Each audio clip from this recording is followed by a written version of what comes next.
الحمدللہ رب العالمین، الصلاۃ والسلام علی سید الانبیاء والمرسلین۔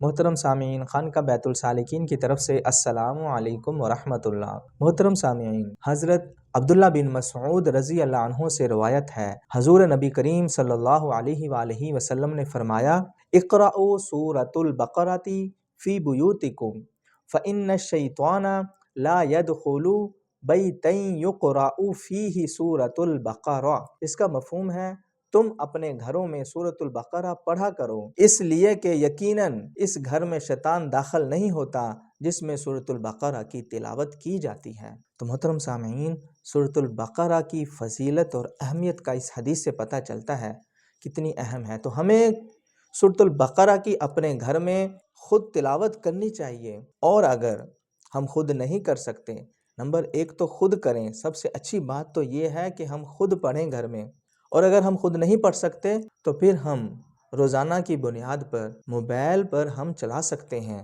سورۃ البقرہ کی جو تلاوت ہے وہ ہمارے گھروں میں ڈیلی ہونی چاہیے، اس کی بہت فضیلت ہے۔ تو محترم سامعین، ہمیں چاہیے سورۃ البقرہ کی تلاوت اپنے گھر میں روزانہ کی بنیاد پر کریں، خود کریں یا کسی مدرسے سے کسی بچے کو بلا کر روزانہ کروائیں۔ فی امان اللہ، السلام علیکم ورحمۃ اللہ۔